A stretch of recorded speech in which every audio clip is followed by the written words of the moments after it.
All right, it is Saturday, February 8th. A couple days ago, we had freezing rain, ice, and snow throughout the entire northeastern United States. This is round two that's going to be impacting places today and tomorrow, Sunday, February 9th. Here's all the details. I am a degreed meteorologist that's been doing this for about 25 years. I'm not just some yahoo on a social media platform.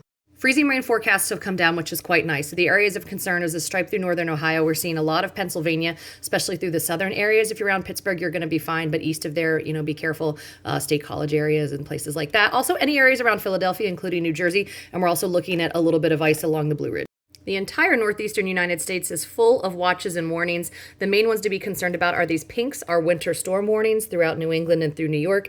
And this is where we have an ice storm warning that's happening through southwestern Pennsylvania.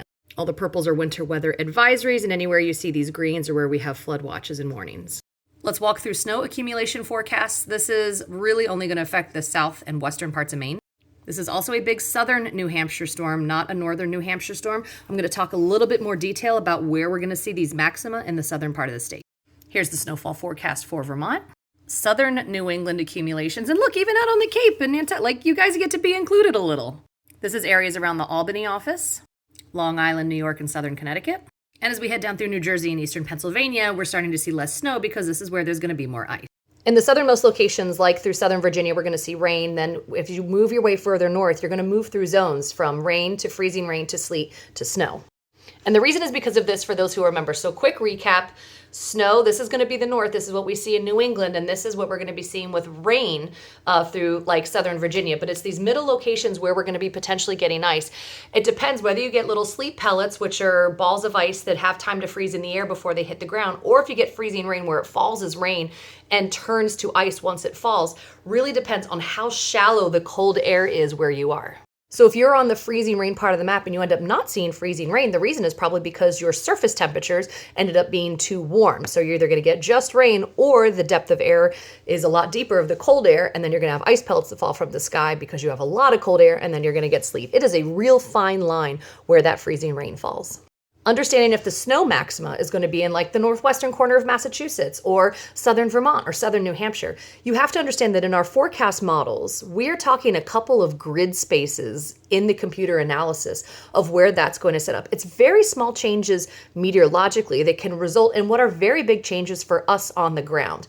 So know that throughout that zone we have maxima. Here's another forecast model's opinion on where the most snow is going to fall, and I really like this model. This is the graph model, and anywhere you're starting to see some purples is where we're getting into double-digit snowfall, and a couple of these get even a little bit brighter. So we do have the potential to see a foot of snow in some locations. This model really narrows it into, say, southern Vermont, where we didn't see quite as much of that in southern New Hampshire as the last model. So I just want you to be aware, if you are in the northern half of Massachusetts, if you are in the southern little tip of Maine here south of Portland, southern New Hampshire, and southern Vermont, and then, you guys out here too in New York, this is like the stripe that's somewhere in here we're going to have set up where you're going to get a foot of snow. Is this going to be a light fluffy snow? Is this going to be like heavy wet concrete snow? That has to do with snow and water ratios. Typical snow has what's called a 1 to 10 or 1 to 12 ratio. So if you were to take 10 inches or 12 inches of snow and melt it down, you get 1 inch of liquid. That's kind of your typical snow. If it's wet, heavy concrete snow that's like backbreaking to shovel, that's more like a 1 to 6 or 1 to 8 ratio snow. If it's light and fluffy and you can get rid of it with like a leaf blower, now you're talking 1 to 14, 1 to 16, 1 to 20 snow. And I recently discovered my favorite model has snow ratio data. How flippin' cool is this? So anywhere that's in the darker blues, we're looking at lower snow ratios, wetter, heavier snow. It won't accumulate as much, and what little bit you get is just slightly heavier. In these light blue zones, we're looking at a 10 to 14 ratio, which is really nice. That's kind of your very typical snow, good like a snowman snow type of snow. But here, through a lot of locations, part of the reason why we're going to get such great accumulations is because these ratios are so incredibly high. So especially places where we're seeing this maxima, and north of there, we're looking at a lighter, fluffier snow. Snow forecasting is really hard because not only do you have to understand how much liquid could potentially fall from the sky, but then what crystal shapes is that going to form? What snow-water ratio are you going to have? And so you can get big changes on accumulations on the ground and in that forecast because of very small changes meteorologically, because maybe the amount of precipitation increases by 1/10 of an inch, or you have your snow-water ratio change. That results in inches changes on the ground for us. Now let's talk timing.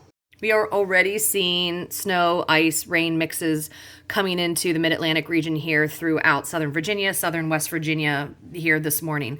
As we play through, we can start to see that happen, and kind of that's the round one, and you get a little bit of a break, 3, 4, 5 o'clock this afternoon. Then round two, which is kind of the main event, is going to be moving in, and anywhere you see that pink stripe is where we're going to be getting freezing rain. So here we are looking at about 7 p.m. tonight, seeing where the snow, the rain, the ice is. We're going to go ahead and move forward through. This is just a little bit, this is like 11 p.m. And seeing the snow starting to make its way into New England. And all this happens and occurs. We're going to go ahead and move our way out of here. And you start to see it diminishing during the morning hours. So here we are at 11 a.m. and we're seeing most of it end except in eastern locations with upslope snow showers continuing. I have a great resource for you if you want to know your exact forecast with regard to what type of precipitation am I going to be seeing? When is it going to be starting? When is it going to be ending? Here's where you go. You're going to go to weather.gov. That is a part of NOAA. And in this top left corner, you're going to either enter your city and state or your zip code. That takes you to your forecast summary page. And there's a lot of really great information on here, but you're going to scroll down. You can do this on a cell phone as well. I want you to find this image and click on it. That brings you to your hourly weather graph, and this is going to be your best friend. This chart should absolutely be your best friend, and here's why. It shows you temperature, relative humidity, and your feels like temperature. You get wind speed and direction, cloud cover, and stuff like that if you want it. But what's really great is as you get down here, it shows you precipitation, timing, and amounts. And it also has highlighted for you your sunrise and sunset, so you can see like day, night, which is great. This shows you the frequency of when the snow is going to be happening in those times. You have little timestamps down here, and you can also add up these amounts to know exactly how much snow you're going to get. A lot of people have been asking me too, hey, I have to drive, I have to travel. What do you think about the weather forecast? Go find what's called the Drive Weather app if you're going to be driving any distance at any time during this storm, because that gives you specific information. It actually correlates where you're going to be at times on your route and the forecast with that drive at that time as well. So if you're going to be doing any lengthy traveling at any time over this weekend during the time of the storm, go find the Drive Weather app to give you a hand. That is all the things that I think you guys need to know about this storm throughout the northeastern United States, through New England, through some of the mid-Atlantic region as well. So stay safe out there, and let me know if you guys have any questions.